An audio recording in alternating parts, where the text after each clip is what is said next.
लक्ष्मण सुग्रीव संवाद।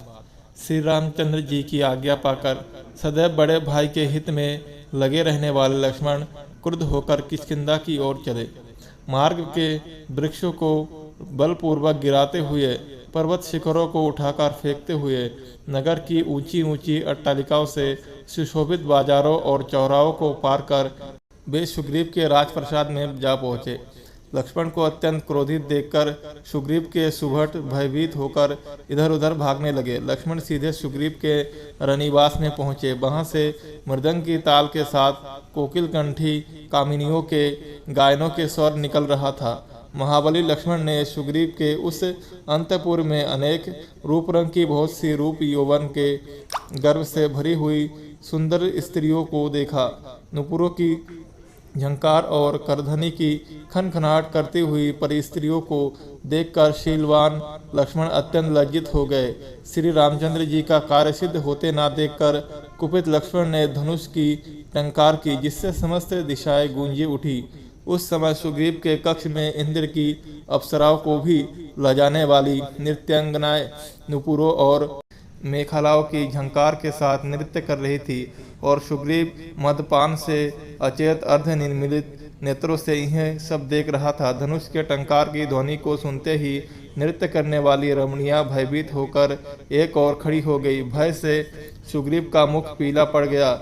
उसने सहम कर तारा से पूछा, हे प्रिय, रामचंद्र जी का यह छोटा भाई अकारण ही इतना क्रुद्ध हो कर क्यों आया है? तुम अपनी मृदु वाणी से उसे शांत करो। जैसे भी हो वाणी कौशल से उसके क्रोध को शांत करके यहाँ आने का कारण ज्ञात करो। पति की आज्ञा का पालन करती हुई मुस्कुराती तारा लक्ष्मण के पास पहुंची। अपने सम्मुख सुंदर युवती को पाकर ब्रह्मचारी लक्ष्मण ने अपने क्रोध को नियंत्रित किया और अपनी दृष्टि झुका ली। लक्ष्मण को दृष्टि झुकाए देख तारा का भय कुछ कम हुआ। तारा मृदु वाणी में बोली, हे रघुकुल श्रेष्ठ, आपके इस क्रोध का क्या कारण है? क्या हमसे कोई अपराध हुआ है? यदि आपके दास सुग्रीव से कोई अपराध हुआ भी है तो भी आप जैसे उदार एवं क्षमाशील महापुरुष को उसे क्षमा प्रदान करनी चाहिए। वे आपके सेवक है, कृतघ्न नहीं है और ना ही वे कपटी एवं मिथ्यावादी है। आपके उपकार को वे सदा स्मरण करते रहते हैं और आप दोनों भाइयों की ही गुणगान करते रहते हैं। श्री रामचंद्र की कृपा से ही उन्होंने अपने राज्य को, रूमा को और मुझे प्राप्त किया है। भारी दुख के बाद सुख मिलने के कारण उनसे कुछ भूल हो गई है और वे आपके दर्शन ना कर सके। आप तो जानते ही है कि विश्वामित्र जैसे महामुनि भी घृताची नामक अप्सरा पर मुग्ध होकर 10 वर्ष तक उसके साथ रमण करते रहे थे। फिर सुग्रीव तो एक साधारण व्यक्ति है।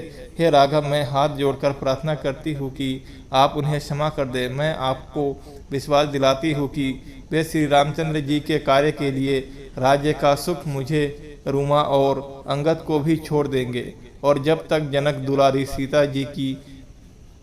सीता जी को श्री रामचंद्र जी से नहीं मिला देंगे तब तक शांति से नहीं बैठेंगे। वानरों के सरदारों को बुलाने के लिए दूत भेजे जा चुके हैं।